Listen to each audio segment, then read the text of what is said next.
So back to, and then verse 6, it says, then God said, let there be firmament in the midst of the waters, and let it divide the waters from the waters. Thus God made the firmament and divided the waters, and that's where we can think of like sky. All right, so you just picture like water being, he's creating the atmosphere now. We have a cloud cover. I've heard some creation scientists talk about a vapor canopy that would keep, the more, deadly type of radiation from the sun out.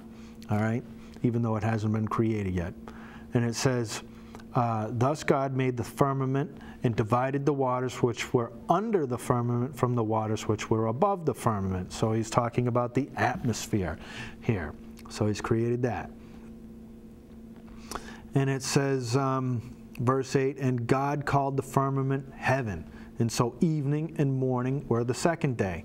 And the Bible describes, 3 types of heavens also. There's our normal atmosphere, which is like the first heaven. Then there's outer space, which would be the second heaven. And then there's where God dwells beyond the galaxy and the universe that he created, is the third heaven.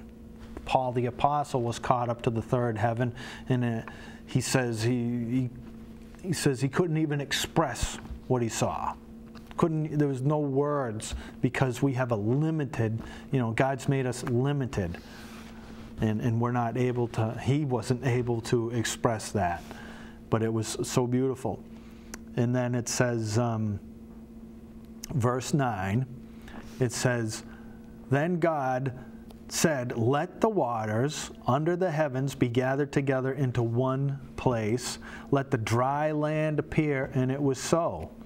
And God called the dry land earth, and the gathering together of the waters he called seas. And God saw that it was good. Notice how every phase here, how he says that it was good. Verse 11. Then God said, let the earth bring forth the grass, the herb that yields its seed, and the fruit tree that yields fruit according to its kinds, whose seed is in itself on the earth, and it was so. And that's the way God is. He says it's, and it's so. And the earth brought forth grass and the herb that yields seed. Notice this, very important here, according to its kind. All right. And the fruit tree that yields fruit according to its kind, whose seed is in itself on the earth, and it was so.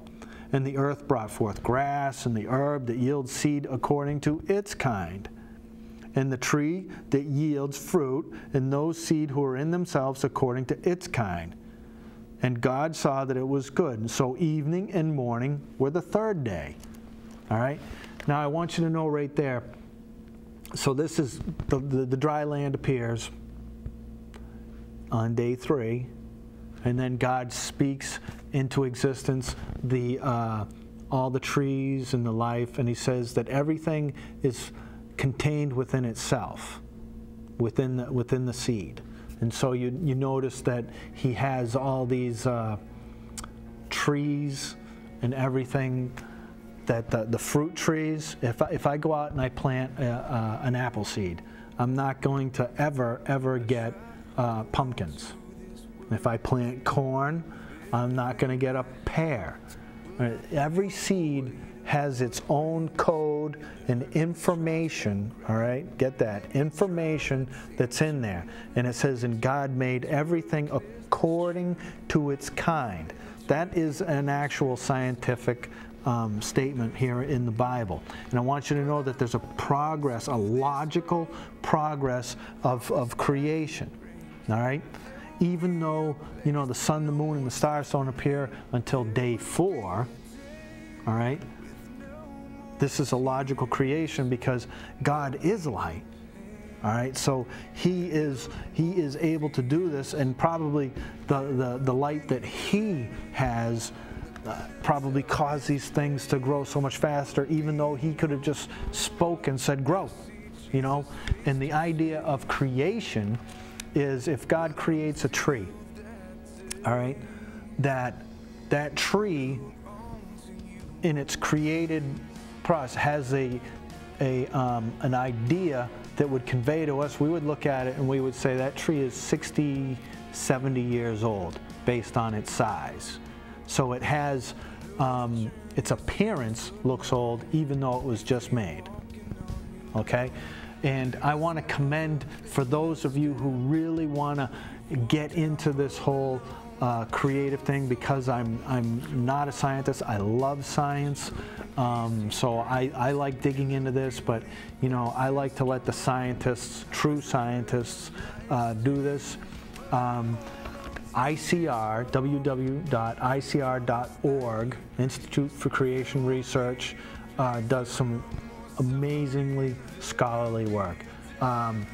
For more of a layman's term, but they have awesome scientists too, is Answers in Genesis, all right?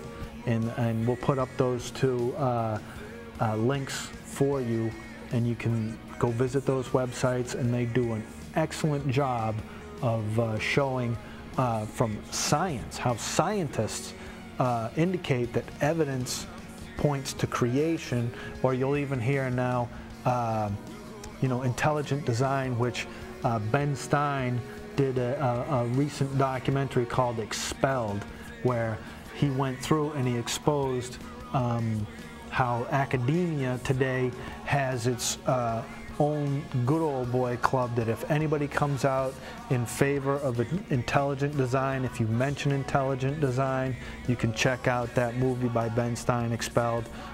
He's not a Christian. He's just amazed that, you know, there's such a suppression of the truth that goes on in, you know, when speaking about science. And so what we have there is we have, you know, those type of things. I want to commend those things for those of you who want to dig into that. You want to have your intellect, you know, stimulated in that measure. I commend those ministries to you where they have excellent scientists. But remember, it all comes down to faith, all right? Being a person of faith means taking God at His word. Because Charles Darwin, me, scientists, none of us were there at the beginning. And that's where we're at today. We'll pick up day 4 in our next session. God bless you. Thanks for being with us. We love you, and we hope you're being stimulated in, as we unleash, you know, God's word in your life. God bless.